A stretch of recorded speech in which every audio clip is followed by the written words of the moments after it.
हरेक बिहान जस्तो अलार्ममा 3 पटक सुतेर मात्रै उठ्छु, तर उठ्नै पर्छ यो झोला र यो निलो कार्डको कारण। वर्ल्डिङको बिक्रीमा काम गर्दै 2 वर्ष भयो। सहरभरि वाइफाई बेच्दै हिँड्दा बुझ्छु, सिग्नल जति कमजोर भए पनि सपना भने फुल बारमा छन्। आज पनि यही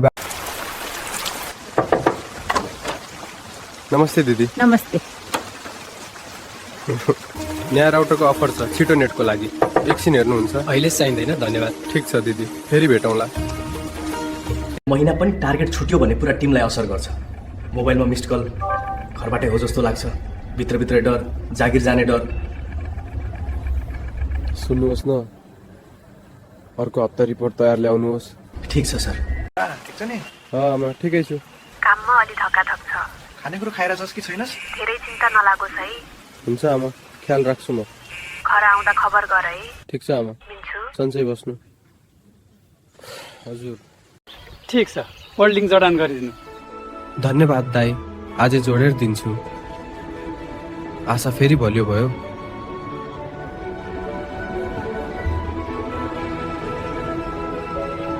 तथा वर्ल्डिङ वाइफाईको मात्र होइन, यो हरेक सङ्घर्ष गर्ने मान्छेको हो। आज सिग्नल कमजोर होला, तर एक दिन मेहनतको सिग्नल फुलबार्स हुनेछ। त्यो दिन भन्दा उज्यालो अरू केही हुँदैन। अघि बढिरहनुहोस् आत्मविश्वाससँग।